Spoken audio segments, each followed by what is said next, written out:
9월 우리 한 달 동안 그 만남이라는 주제로 말씀을 이렇게 나눈다고 들었습니다. 저도 깨워주셔서 너무 감사하고, 특별히 말씀을 통해 여러분과 만날 수 있어서 얼마나 고맙고 감사한지 모르겠습니다. 역시 목사는 말씀을 묵상하고 나눌 때 가장 행복한 것 같습니다.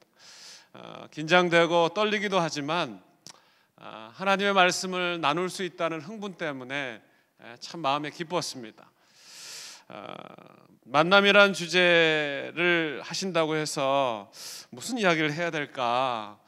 제 속에는 노사연 씨의 노래밖에 생각이 안 나던데 우리의 만남은 우연이 아니야, 그것은 우리의 바람이었어 시작되는 그 노래가 생각이 계속 나더라고요. 한 사람과의 만남이 생각났습니다. 19년 전에 유학생으로 처음 미국에 와서 참 어리버리하고 돈도 없고 참 어떻게 해야 될지 모르는 참 가난한 유학생 시절에 한 여자를 만났어요. 저를 만나러 온 게 아니라 저와 룸메이트하고 있는 그 한 분을 만나러 왔는데 제 눈에 띄었습니다. 제가 지금 기억하기로는 아마 청바지를 입고 하얀색 셔츠를 입었던 것 같고, 머리는 약간 파마 머리끼가 있었던 약간 촌스러운 여성이었습니다. 16년 동안 한결같이 그 여성과 지금 살고 있어요. 약간 촌스러운 여성이 멋있는 남자를 만나서 너무 아름답게 이렇게 변했습니다.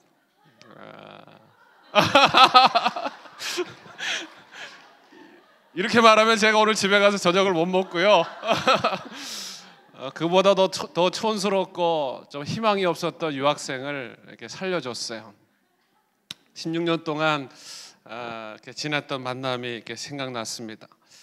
순간순간 살아가는 게 만남이죠. 피할 수 없는 만남이 있고요. 태어나면서 부모님을 만나는 것은 어떻게 보면 우리의 의지와는 상관없이 결정된 만남도 있습니다. 또 배우자를 만나고, 또 학교를 선택하고, 또 교회를 선택하기 위해서 여러 방면으로 생각해보고 또 기도해보는 그런 만남도 있습니다. 정채봉이라는, 혹시 여러분 시인 아신지 모르겠어요. 제가 참 좋아하는 시인인데, 그분이 쓴 에세이집에 만남이라는 글을 제가 보았습니다. 그분이 만남을 이렇게 설명하더라고요. 가장 잘못된 만남은 생선과 같은 만남이다. 왜냐하면 만날수록 비린내가 묻어오기 때문에. 상상이 되죠? 가장 조심해야 될 만남은 꽃송이와 같은 만남이다. 피어 있을 때는 환호하다가 금방 시들어 버리니까. 그 다음에 또 이렇게 적고 있습니다. 가장 비천한 만남은 건전지와 같은 만남이다. 힘이 있을 때는 간소하고 힘이 다 닿아버렸을 때는 던져버리니까. 그리고 나서 이렇게 또 씁니다. 가장 시간이 아까운 만남은 지우개 같은 만남이다. 금방의 만남이 순식간에 지워져 버리니까. 그리고 나서 제일 마지막에 이렇게 시인은 적고 있습니다. 자, 그렇다면 가장 아름다운 만남이 어떤 것일까? 이분이 이렇게 이야기해요. 가장 아름다운 만남은 손수건과 같은 만남이다. 힘이 들 때 땀을 닦아주고 슬플 때에 눈물을 닦아주기 때문입니다. 수요 여생 예배 가운데 우리의 만남이 여러분 손수건과 같은 만남이 될 수 있기를 축복합니다. 함께 땀을 닦아주고, 또 함께 눈물을 닦아주고, 또 우리의 사랑을 고백하면서 서로 위로하고 격려하는 정말 손수건과 같은 만남. 여러분, 예배가 여러분에게 여러분 인생의 손수건이 될 수 있기를 축복합니다. 미국에 처음에 와서 공항에 누구를 만나느냐에 따라서 그 사람의 직업이 결정된다고 하죠. 맞나요? 저를 1996년도 LA 공항에서 저를 처음 픽업해 준 사람은 전도사였어요.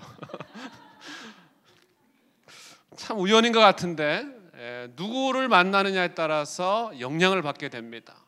그리고 누구를 만나느냐에 따라서 자주 이야기하게 되고 친해지게 되고 그 사람의 생각과 언어의 습성과 표정도 닮게 됩니다.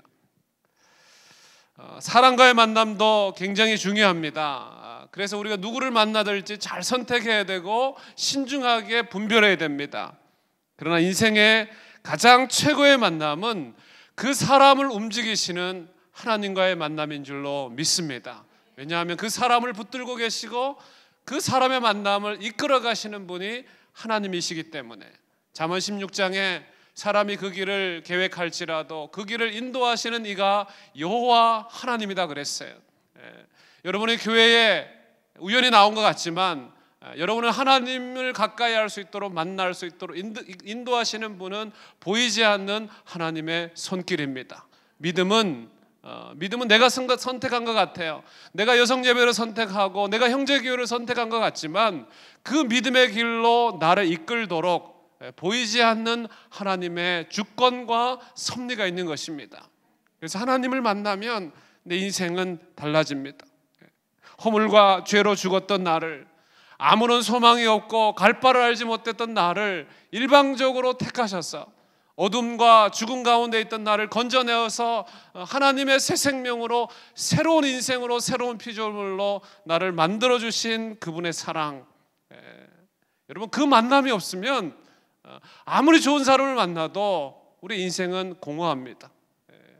아무리 좋은 사람을 만나고 웃고 떠들고 수다를 떤다 할지라도 내 인생의 가장 중심에 있는 하나님에 대한 갈증, 영원한 창조주에 대한 내 인생의 공허함은 채울 수 없는 것입니다.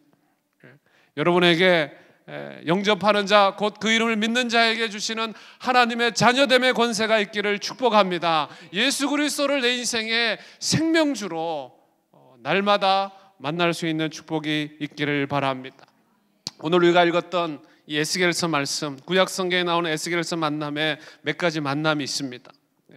바벨론 포로로 끌려가서 아무 소망이 없고 제사장의 아들이었지만 젊은 나이에 자기 나라 가는 이방 땅으로 자기 뜻과는 상관없이 포로로 끌려가서 아무것도 할 수 없는 그런 답답한 현실을 만났던 한 사람이 있었습니다. 에스겔이라는 사람이에요. 절망입니다. 상황은 답답하고 위기 가운데 있습니다. 나라가 멸망했으니까 국가적으로 위기를 당했습니다. 포로로 끌려가면서 가족들은 뿔뿔이 흩어졌어요. 가족이 위기를 당했어요. 그럴 뿐만 아니라 일자리가 없어요. 일하고 싶어도 먹고 살고 싶어도 주변에 환경적으로 받쳐주지 않았습니다. 경제적인 위기가 찾아왔어요. 가장 중요한 하나님의 백성으로 살아갔던 그 이스라엘 민족이 이제 성전이 눈앞에서 사라져 버렸습니다. 예배가 없습니다. 얼마나 답답했겠어요. 안타까운 현실 가운데 있겠어요. 그때 나이 에스겔이 30살이었습니다. 아마 여기 제가 이렇게 보니까 30살 미만은 안 계신 것 같은데 여러분 30살 때 뭘 했습니까? 30살 때 뭘 했는지 한번 상상해 보세요. 에스겔이 만났던 30살은 너무나 열악하고 비참한 환경이었습니다. 슬픈 현실이었고요, 눈물을 질 수밖에 없는 상황이었습니다. 환경을 바라보면 소망이 없었고 꿈도 없었고 비전도 없는 최악의 상황이었습니다. 자, 그때 그 인생 가운데 최고의 만남이 시작되었어요. 여러분, 만남은 우리가 생각했을 때 가장 열악하고 비참하고 어려웠을 때 하나님은 새로운 만남으로 우리를 열어주신 것을 믿으시기 바랍니다. 그때 하늘이 열렸어요. 상황을 바라보면 어찌할 수 없는 상황 가운데 어디를 가야 될지 모르는 위기 가운데 하나님은 에스겔을 만나주셨어요. 하나님을 만나는 사건이 시작된 것입니다. 여러분, 아무리 어려울다 할지라도 예배가 있는 곳에, 하나님을 만나는 곳에 새로운 만남이 있게 될 줄로 믿습니다. 에스겔에서 만났던 그 만남, 오늘 저는 3M으로 정리하고자 합니다. 3M, 세 가지 M. 에스겔에 나타났던 그 만남의 속성, 만남의 특징이 뭔가? 자, 우리도 어떤 만남을 가져야 되는가? 자, 세 가지 M으로 한번 정리해 볼까 합니다. 자, 첫 번째, 메시지와의 만남입니다. 메시지. 첫 번째 M입니다. 메시지. 자, 1절 말씀. 자, 1절 말씀 한번 읽어 봅시다. 1절. 자, 성경 가지고 있는 분들 아니면 없으신 분들은 자막을 보면서 자, 1절과 2절 말씀을 먼저 읽어 봅시다. 시작. 그가 내게 이르시되 인자야 내 발로 일어서라 내가 내게 말하리라 하시며 그가 내게 말씀하실 때에 그 영이 내게 임하사 나를 일으켜 내 발로 세우시기로 내가 그 말씀하시는 자의 소리를 들으니. 그가 내게 이르시되 인자야 내 발로 일어서라 내가 내게 말하리라 하시고. 여러분, 우리 인생의 최고의 만남은 말씀으로 찾아오십니다. 우리 인생에 우리를 살리고 일으킬 수 있는 하나님의 생기는 말씀으로, 메시지로 찾아오시는 거예요. 내가 너에게 말할 것이다. 내 입을 열어서 너에게 말씀하는 것을 주워 담고 듣고 먹고 마시라. 하나님 우리에게 다가오시는 거예요.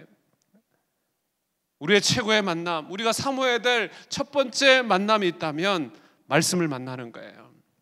요한복음 1장 1절에 태초에 말씀이 계시니라 이 말씀이 하나님과 함께 계셨으니 이 말씀은 곧 하나님이시라 그랬어요. 여러분, 하나님을 어떻게 만났습니까? 여러분에게 하나님이 어떻게 다가오셨습니까? 듣지도 못하고 허물과 죄로 죽었던 우리들에게 하나님이 알지도 못하는 것 가운데 하나님의 말씀으로 우리 가운데 다가오셨어요. 심령을 두드렸어요. 영접하는 자, 곧 그 이름을 믿는 자에게 다가오셨어요. 내가 문 밖에서 두드리노니 그 음성을 듣고 너 마음의 문을 열면, 그렇게 우리의 마음을 만남으로 다가오셨어요. 계속 두드리셨어요. 주저앉아 있는 에스겔에게, 눈물과 한숨밖에 없는 포로 상황 가운데 아무것도 할 수 없는 에스겔에게 내 발로 일어나라 하면서 내가 너에게 말할 것이다 라고 에스겔에게 찾아오셨어요. 2절에 보세요. 그가 내게 말씀하실 때에 그 영이 내게 임했다 그랬어요. 여러분, 말씀이 임하면 성령이 임하는 것입니다. 성령 충만을 사모하십시오. 하나님의 성령을 사모하십시오. 하나님의 성령은 말씀이 임할 때 찾아오는 거예요. 성령 충만은 말씀으로 충만하는 거예요. 하나님의 생기가 우리 가운데 충만하고 하나님의 말씀이 영이 내 가운데 가득하면 나도 모르게 성령의 사람이 되는 거예요. 우리는 본성상 진노의 자녀, 죄의 익숙한, 죄의 구렁텅이에 익숙한 사람들이었어요. 성령, 우리와는 상관없던 사람들이었어요.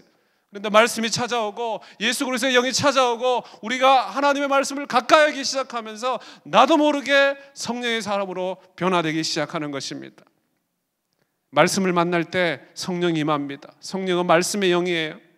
말씀을 만나면 진짜 내 모습이 보이기 시작해요. 성령의 빛이 들어오니까 더러운 것들이 덕지덕지 붙어있는 내 진짜 모습을 만나게 되는 거예요. 그냥 볼 때는 몰라요. 다 나이스해 보이고 좋아 보입니다. 여러분도 저의 모습을 볼 때 저 목사 참 잘생겼다, 안 이렇겠지만 겉모습을 보고 판단합니다. 근데요, 제 안에 계신 성령은 내 심령 가운데 그 깊숙한 곳에 붙어있는, 덕지덕지 붙어있는 연약함과 죄를 끊임없이 성령의 빛으로 비추고 있어요. 끊임없이 하나님의 생기를 받아들여. 마른 뼈와 같은 내 인생 가운데 하나님의 말씀이 들어오니까, 성령으로 비추기 시작하니까 내 심령 가운데, 내 삶 가운데 있는 더러움들이 계속적으로 내 인생 밖으로, 더러움으로 밖으로 빠져나가기 시작합니다. 사랑하는 성도, 특별히 사랑하는 우리 여성 예배 참석한 한 분 한 분 여러분, 저는 여러분의 인생 가운데 하나님의 말씀이 들려지기를 축복합니다. 들려야 믿음이 생겨요. 믿음은 하나님의 말씀을 듣는 데서 생겨난다고 그랬어요. 그리스도의 말씀으로 말미암아 내 인생을 풍요롭게 하는 첫 번째 만남이 시작되는 거예요. 여러분, 만남을 사모하십시오. 그리고 그 만남을 사모할 때 첫 번째로 여러분의 인생의 가장 중심 가운데 하나님의 메시지가 있기를 축복합니다. 말씀이 있으면 그 인생은 견고해집니다. 마치 바람에 나는 개같이 이리 휩쓸리고 저리 돌아다니고 사람을 쫓아다니고 그냥 뭔가 혹한 것에 쫓아다니기 시작하면요, 우리의 인생은 금방 쉽게 흘러가 버립니다. 그러나 견고한 믿음의 반석 위에 섰던 그 말씀과의 만남이 있을 때 우리 인생은 튼튼하게, 강건하게 기쁨 가운데 살아가게 되는 것입니다. 베드로가 고기 잡는 데 전문가였어요. 밤새도록 그물을 내리고 고기를 잡기를 시작했습니다. 한 마리도 못 잡았어요. 그런데 어수룩한 청년 하나가 찾아와서 깊은 곳에 가서 그물을 내려라. 그렇게 그물을 한번 내려봤는데 뜻하지 않게 엄청난 고기가 그물이 찢어지도록 고기를 잡았어요. 그때 베드로가 자기 앞에 존전 앞에 서 있는 정말 살아계신 하나님, 능력의 하나님을 경험하고 난 다음에 주님, 저는 죄인입니다. 저를 떠나소서. 자기 인생 가운데 바꿀 수 없는 인생 최고의 만남을 예수 그리스도 앞에서 경험하게 되는 것입니다. 여러분 인생 가운데, 저와 인생 가운데 예수 그리스도를 만났던 그 인생의 최고의 경험, 그 인생에 바꿀 수 없는 최고의 경험, 여러분 그 순간을 놓치지 않을 수 있기를 축복합니다. 말씀으로 자꾸 생각나고 기억해야 돼요. 어려워질 때마다 다시 기본으로 돌아가자 그러잖아요. 지난주에 우리 권 목사님 첫사랑을 기억하라 그 말씀 주셨잖아요. 힘들고 어려우면 내가 다시 만났던 첫사랑과 첫 은혜를 기억해야 되는데 그 기억할 수 있는 파워와 원동력은 어디서 옵니까? 주님, 저는 죄인입니다. 하나님이 나를 만나 주셨던, 말씀으로 도전했던, 말씀으로 먹여주셨던 그 순간을 잊지 않습니다. 그 인생의 만남을 기억해내는 거예요. 믿음은요, 먹는 대로 생기는 거예요. 에스겔서, 우리 요즘 그 생명의 산을 큐티하고 있는데 에스겔서 1장 가운데 그 피폐되어 있는 상황 가운데 하나님이 에스겔의 하나님의 영광을 1장 가운데 보여줍니다. 하나님의 모습을 상상할 수 없는 그런 환상 가운데 하나님의 영광을 에스겔에 보여줍니다. 그리고 나서 2장에 오면 두루마기를 먹으라 라고 배에 넣고 창자에 채우라고 이야기합니다. 그냥 따지지도 않아요. 갑자기 두루마기를 하나 보여주고 나서 그걸 뭐 분석해라 뭐 어쩌나 이런 이야기 하지 않고 그냥 두루마기를 배에 넣고 창자에 채우라는 거예요. 여러분 창자는 우리의 내면에 가장 깊숙한 곳이잖아요. 보이지 않는 곳이잖아요. 일단 거기다 갖다 채우라는 거예요. 여러분 말씀은요 따지고 분석하는 게 아니에요. 물론 연구해야 됩니다. 그러나 말씀을 대하는 가장 큰 태도는요 그냥 먹는 거예요. 그냥 먹는 거예요. 받아 마시는 거예요. 왜? 그거는 생명이기 때문에, 생명의 떡이기 때문에 먹는 대로 믿음이 생기고 먹는 대로 내 영혼에 생기가 돌기 때문에 그래요. 채워야 됩니다. 채워야 흘러넘칩니다. 채워야 줄 수 있어요. 여러분 섬긴다고 말을 많이 하잖아요. 제가 제일 안타까울 때가 뭐냐면 그 영혼은 너무 공허한데 그냥 손과 발로 흉내만 내는 거예요. 사역을 한다고 하긴 하는데 뭔가 줄 수 있는 게 없으니까 자꾸 삐걱거리고 자꾸 상처를 받고 갈등을 일으키고. 여러분 주기 전에 먼저 채우십시오. 여러분의 영혼의 저장고 속에 하나님 말씀을 배에 채우고 창자에 채우고 마음껏 배부르도록 좀 누리십시오. 누리지 못하면요 나눠줄 게 없어요. 채우지 못하면 섬길 만한 파워가 안 생기는 거예요. 여성 예배 가운데 많은 나눔이 있기를 축복합니다. 섬김이 있기를 축복합니다. 더구나 그것뿐만 아니라 이곳에서 많은 체험이 있기를 축복합니다. 강단에서 흘러나오는 하나님의 말씀이 내 발목에 잠길 뿐만 아니라 무릎에 잠기고 내 심령 가운데 깊숙이 절어져야 돼요. 여러분 한 번 들었다고요? 한 번 배웠다고요? 여러분 말씀은 날마다 새로운 거예요. 하나님 한 번 만났다고 어제 하나님 빠빠 일주일만 있다 봅시다 이렇게 하지 않잖아요. 만나도 또 즐겁고 만나도 할 얘기가 많고 만나도 내 인생을 아시는 그분 앞에 고백할 게 많은 것, 그것이 하나님의 만남 아니겠어요? 여러분 많이 먹으셔야 됩니다. 많이 먹으셔야 돼요. 사람과 친해지는 가장 좋은 밥이 뭔가요? 같이 밥 먹는 거잖아요. 그렇죠? 저도 그냥 교회에서 잘 지내십니까? 뭐 그렇게 인사하는 것보다 같이 만나서 식사 한번 한 사람이 오래 기억 남아요. 밥을 같이 먹으면 마음에 있는 여러분 밥 같이 먹으면 무장해제를 하잖아요. 자기 마음을 털어놓잖아요. 그러면서 서로 친해지잖아요.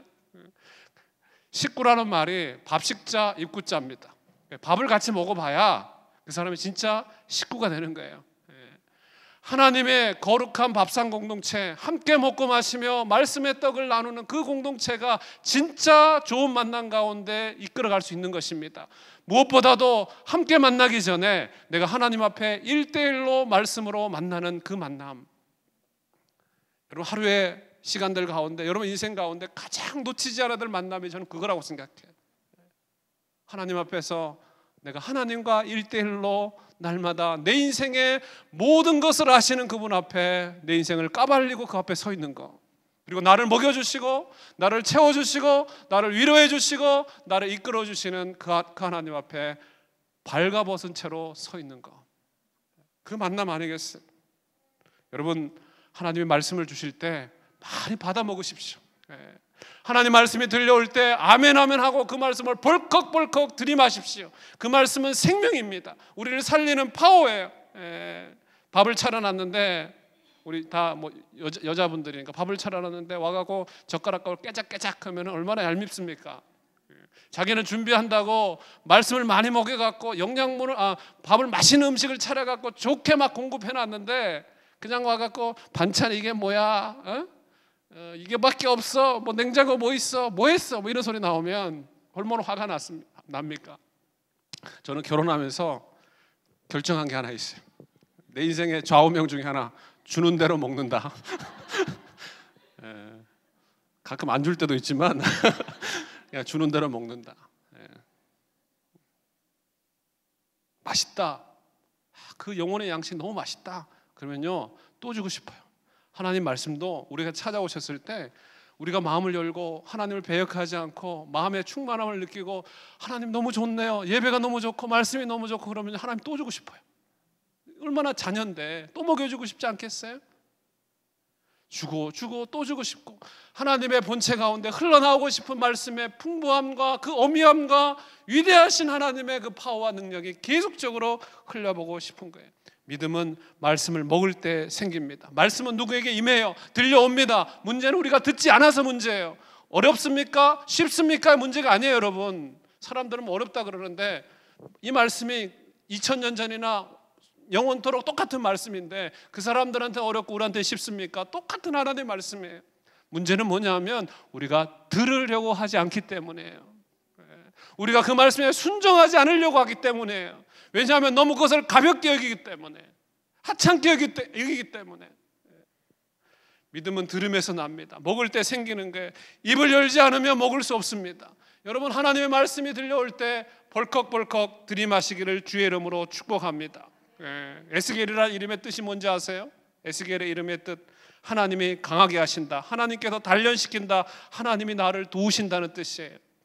하나님이 나를 강하게 하신다. 먹어야 강해지죠. 먹어야 힘이 생기죠. 정크푸드를 먹지 않는데 어떻게 힘이 생기겠어요? 그렇잖아요, 여러분. 나이 드신 분이 돌아가실 때 제일 마지막에 병으로 돌아가시든 어떻게 돌아가시든 돌아가실 때 제일 마지막에 특징이 뭔지 아세요? 곡기를 끊는다 그러죠. 먹지 않는 거예요. 암으로 죽는 게 아니라 먹지 않아서 생기가 없어서 죽는 거예요. 그냥 육체는 있지만 그 영혼 속에 하나님의 생기가 없고 하나님의 축복된 말씀이 던져지지 않으면, 들려지지 않으면 그 영혼은 죽은 인생이에요. 여러분의 심령 가운데 하나님이 강하게 단련시키시고 때로는 우리를 도우시고 단련시키고 훈련시키기 위해서 여러분 심령 가운데 끊임없이 말씀으로 하나님이 공급하여 주시는 거예요. 김치 만들 때 제가 이 생각이 났어요. 김치 만들 때 배추 몇 포기 사오면 엄청 많잖아요. 우리 아내도 가끔 김치 만들 때 보니까 배추 한 바퀴 사오면 그 거실에도 쫙 펼쳐놓으면 굉장히 커요. 근데 배추를 이렇게 처음에 사오면 거기다 그냥 양념을 바르지 않잖아요. 그럼 배추에 양념이 안 들어가죠. 맞죠? 여자분들 맞죠? 맞죠? 저는 뭐 김치를 안 만들어 봤지만 봤으니까 제가 알아요. 양념을 발라도 잘 안 들어가요. 그러면 그 양념 바르기 전에 그 배추를 갖다 놓고 제일 먼저 하는 일이 뭡니까? 그렇지, 너무 잘 아시네요. 소금을 팍팍 뿌려요. 왜 뿌립니까? 예? 권미수 전사님 왜 뿌리죠? 어른들이 이런 말을 하더라고요. 숨을 죽인다 그래요. 숨을 뺀다 그러죠. 그럼 배추가 한 3분의 1로 푹 꺼져버려요. 처음에는 빳빳해갖고 양념을 아무리 쳐도, 맛있는 조미료를 아무리 쳐도 안 들어갔는데 거기다 소금을 팍 쳐갖고 숨을 끊어버려요. 그렇죠? 숨을 죽여야, 배추에 숨을 죽여야 양념이 맛있게 절여지는 거예요. 제가 뭘 이야기하려고 하냐면 신앙도요, 하나님의 말씀에 양념이 푹 절어들어야 되는데 처음에는 우리가 다 생배추 같아요. 생배추 같아요. 아무리 하나님이 만나고 싶고 찾아오려고 해도 우리가 못 느껴. 몰라요. 그러니까 하나님이 때로는 우리에게 어떻게 합니까? 우리의 숨을 팍 죽이는 거예요. 푹 절어들기 위해서 때로는 고난도 주시고, 때로는 생각지 못한 사건도 일어나게 하시고, 우리는 알지 못하는 상황 가운데 집어넣어서 좀 정신 차려라 라고 우리의 영혼을 뒤흔드는 거예요. 예배 가운데도 와갖고 우리의 영혼을 뒤흔들어 놓고, 또 생각지도 않은 자녀들 가운데 어떤 문제가 생겨서 그걸 통해서 하나님의 양념이 들어갈 수 있도록, 절어갈 수 있도록 우리를 흔들어 놓는 거예요. 여러분, 우리 인생이 좀 흔들릴 때 낭망하거나 절망하지 마시고요. 흔들리면 하나님이 나에게 양념을 풍성하게 주시려나 보다, 그렇게 생각하세요. 절여지는 시간이 필요한 거예요. 그래서 좀 이렇게 기름을 빼야 돼요. 이렇게 좀 슬림해져야 돼. 쓸데없는 가지를 좀 쳐내고 하나님 앞에 온전히 집중해서 그분을 만나는 그런 시간. 그래서 여러분, 때로는 약간 배고픈 게 좋은 것 같아요. 의에 줄이고 목마른 자가 복이 있다 그러지 않습니까? 줄여 있는 자, 부족한 것, 그러나 그것을 통해서 내가 하나님을 만날 수 있다면 그 부족함을 채우고도 넘치는 하나님의 풍성한 은혜가, 저는 그 부족함과 모자람을 뒤덮을 줄로 믿습니다. 여러분, 지금 겪어가는 길, 저도 문제가 있어요. 저는 때로 눈물 한숨이 있어요.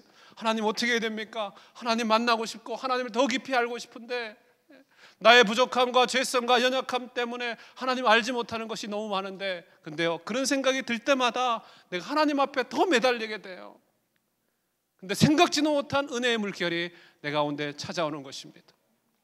자, 첫 번째 기억하십시오. 우리 인생의 최고의 만남, 메시지의 만남이에요. 하나님의 메시지, 말씀과의 만남이에요. 자, 두 번째 만남이 뭘까? 자, 이러면 머리가 좋은 사람은 뚜리엠이 뭘까 막 고민할 텐데, 두 번째는 마인드입니다. 마인드, 생각과의 만남이에요.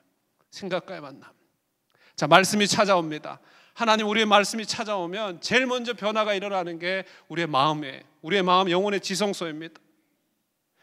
자, 이스라엘 백성, 지금 에스겔이 만났던 이스라엘 백성, 그들의 마음속에는 하나님을 패역하고 하나님을 배반합니다. 자, 4절 말씀을 읽어봅시다. 4절 말씀. 자, 에스겔서 2장 4절 읽어봅시다. 시작. 이 자손은 얼굴이 뻔뻔하고 마음이 굳은 자니라. 내가 너를 그들에게 보내노니 너는 그들에게 이르기를 주 여호와의 말씀이 이러하시다 하라. 얼굴이 뻔뻔하고 마음이 굳었어요. 딱딱해요. 하나님을 만날 수 있는 공간이 없어요. 그들의 마음속에 상처와 아픔과 자기네들이 하나님 앞에 벌어졌다고 생각하는 어리석은 생각 때문에 죄로 인해서 하나님을 가까이 할 수 있는 그 마음이 완전히 다 무뎌지고 사라져 버렸어요. 그래서 성경은 이렇게 표현합니다. 마음이 굳은 자다 그랬어요. 마음이 굳은 자다. 여러분, 하나님의 말씀을 만나면 제일 먼저 일어나는 현상이 내 마음이 변합니다. 마음이, 생각이 바뀌어요. 내 마음을 기경하는 일이 생겨나요. 내 마음이 딱딱하고 상처가 있고 아프고 얼굴이 뻔뻔하고 내가 하나님 앞에 죄를 범했구나, 내 연약함이 있구나가 깨달아지는 거예요. 깨달아지는 거예요. 여러분, 신앙에 있어서 우리가 좋은 사람을 만날 때 사람을 만나는 것도 중요하지만 하루에 24시간 만나는 사람이 있어요. 그게 누굽니까? 자기 자신이에요. 자기 자신. 사람과 대화하기 전에 우리는 24시간 자기 자신과 대화합니다. 자기 자신에게 끊임없이 말을 걸어요. 그렇지 않아요, 여러분? 스스로에게 말을 겁니다. 뭐 긍정적인 말도 걸고요, 부정적인 말도 걸어요. 그래서 사람과 대화를 잘하고 의사소통을 잘하려면 먼저 자기 자신과 말을 잘 걸어야 돼요. 좋은 언어로 자기 자신을 존귀하게 여겨야 돼요. 우리가 이걸 교회 용어로 말하면 뭐 정체성을 가지십시오, 당신은 존귀한 자입니다, 이렇게 표현하잖아요. 자기 자신에게 말을 잘 걷는 사람이 하나님께도 말을 잘 걸어요. 기도의 언어를 잘 들어보면 그 사람이 어떻게 자기 자신을 여기는지 깨달을 수 있습니다. 성경의 오늘 말씀 가운데 이 이스라엘 백성들이 마음이 굳어서 그 생각 가운데 도통 하나님과의 만남의 여지가 없었어요. 저는 축복합니다.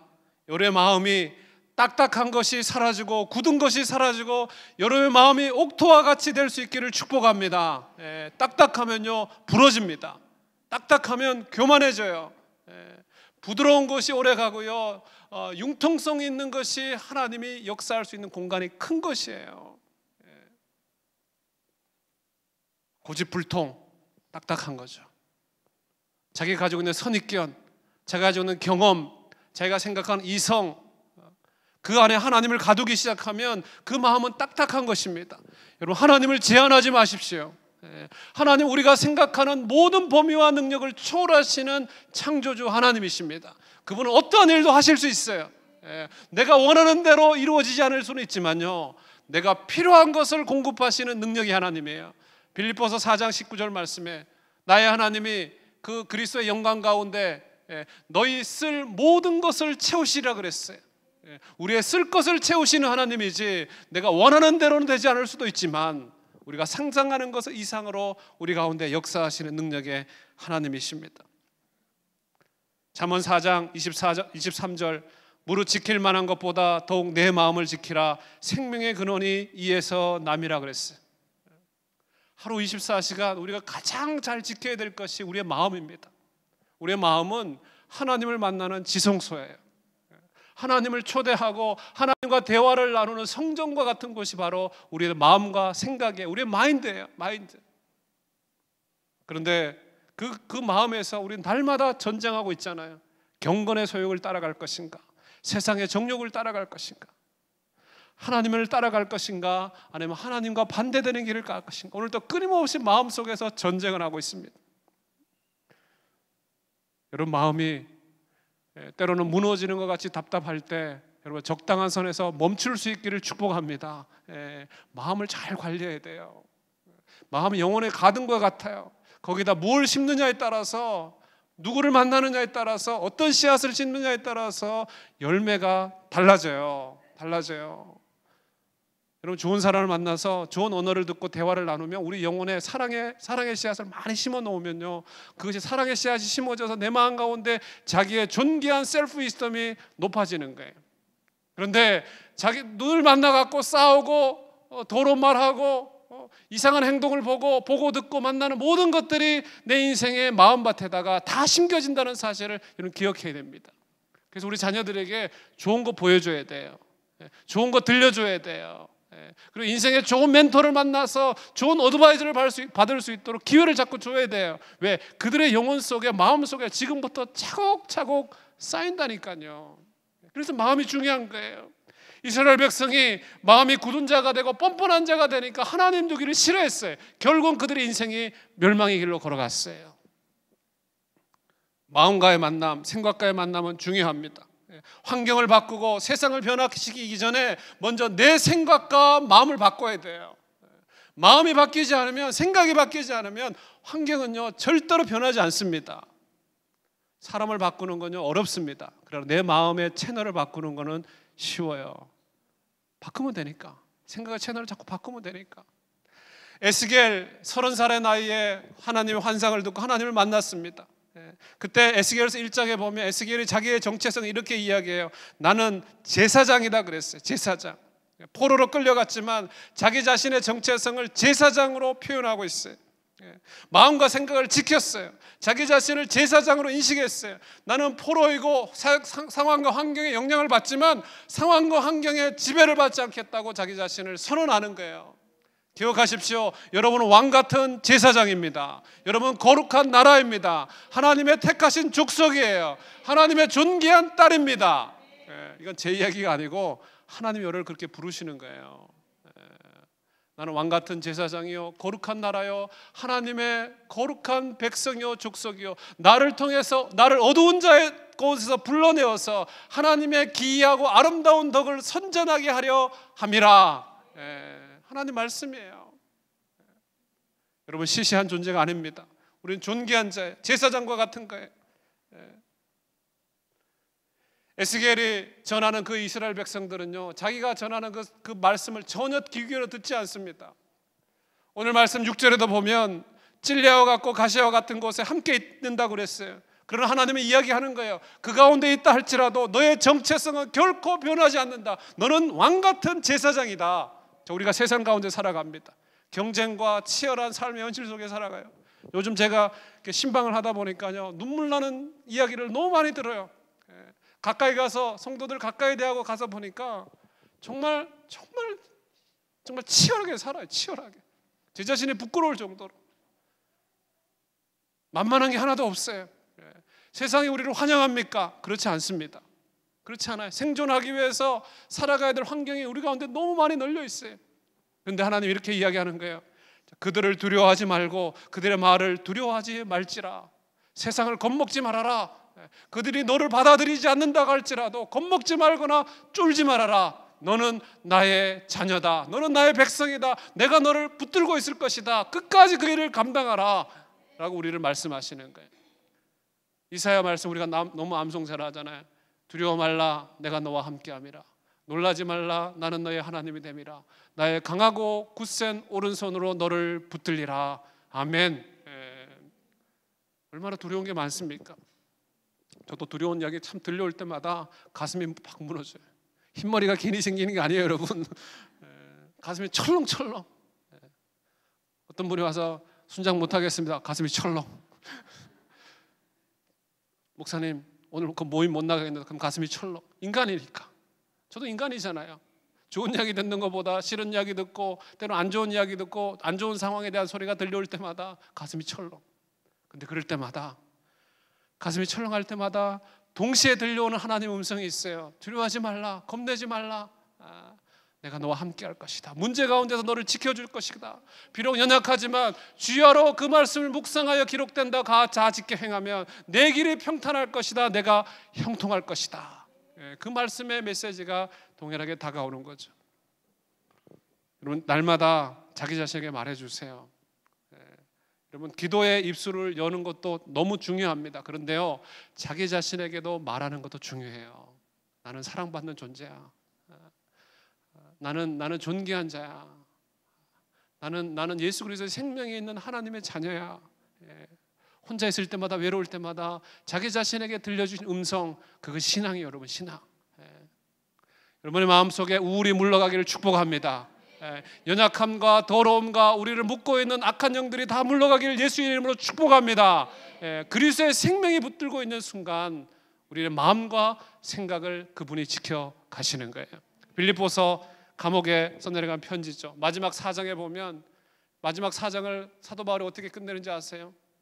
정말로 4장 8절에 정말로 형제들아, 무엇이든지 참되며 무엇이든지 경건하며 무엇이든지 옳으며 무엇이든지 정결하며 무엇이든지 사랑할 만하며 무엇이든지 칭찬할 만하며 무슨 덕이 있든지 무슨 기림이 있든지 이것들을 생각하라 그랬어요. 생각하라. 좋은 생각을 하십시오. 생각을 바꾸면 언어가 긍정적으로 바뀝니다. 태도가 적극적으로 바뀝니다. 예수님이 이렇게 말씀하셨어요. 내 믿음대로 될지어다 그랬어요. 하나님이, 예수님이 우리에게 다가오셔서 우리의 마음과 생각을 지키는데 우리의 믿음대로 역사하시겠다고 그랬어요.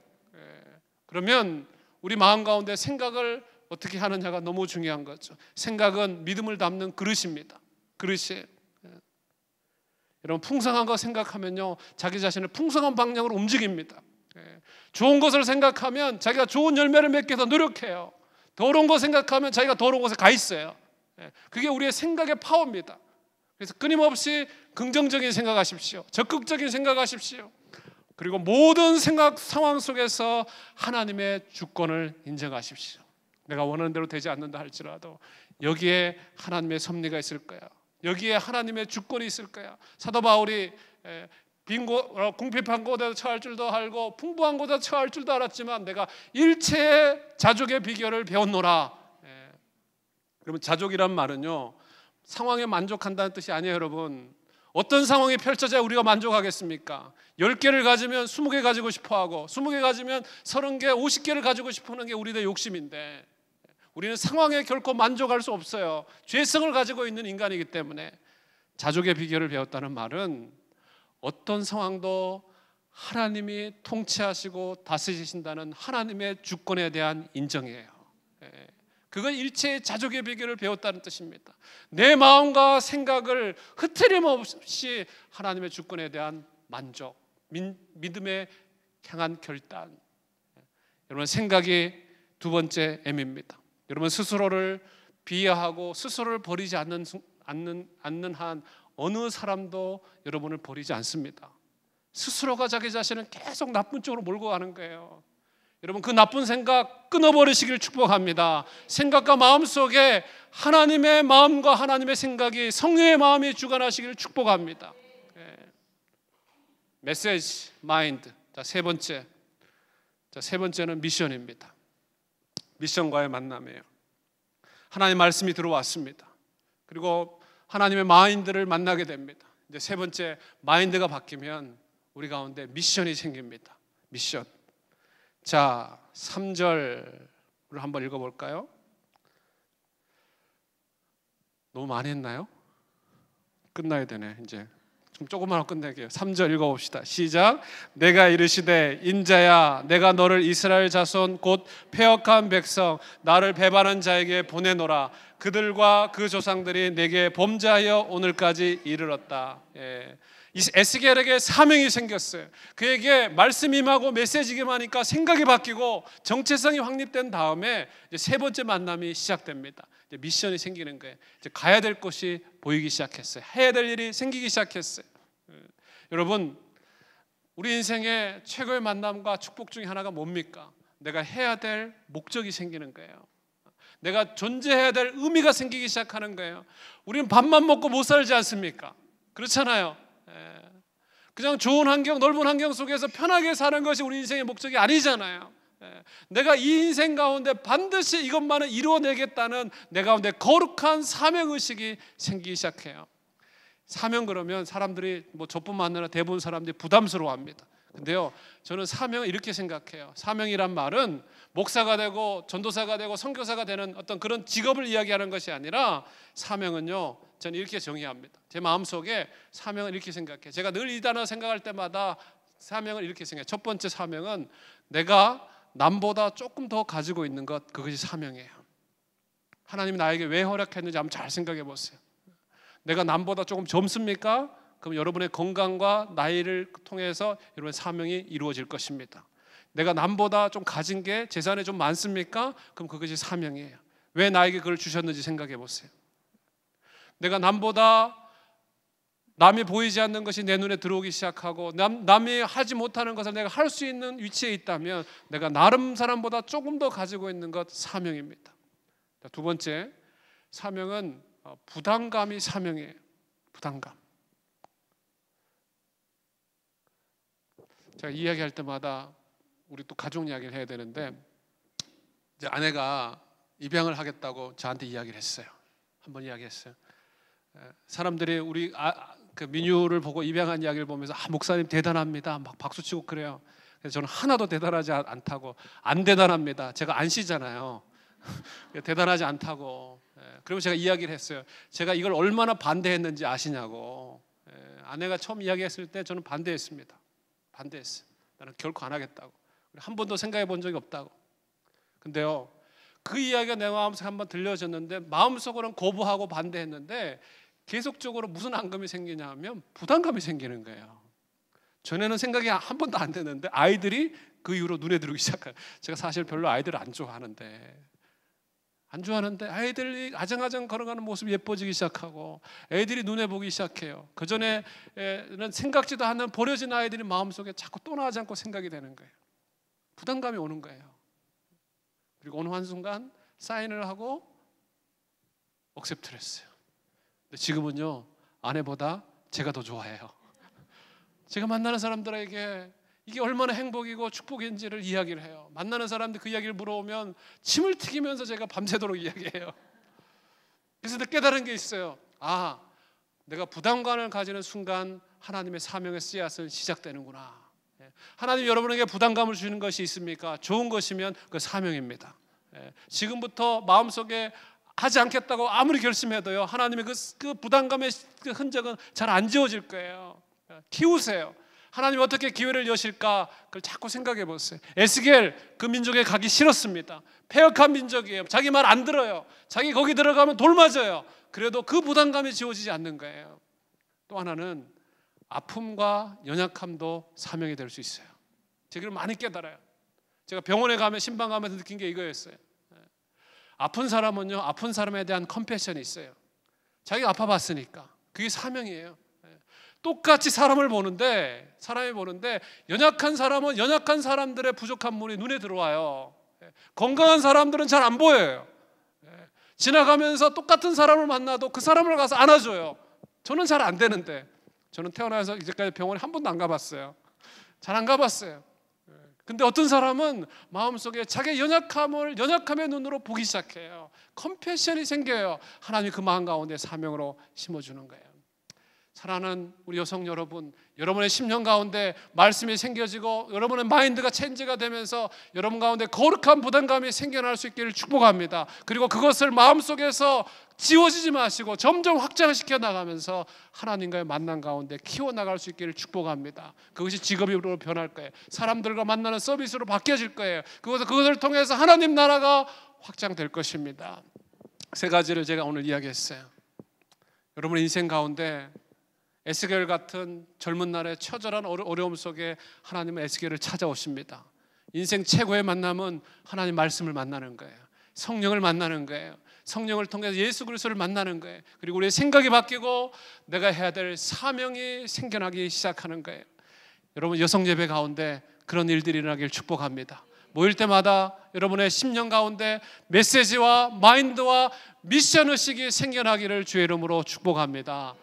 그래서 정말 이곳에서 하나님의 거룩한 여성들, 하나님의 사람들이 많이 생겨날 수 있기를 축복합니다. 기도합시다.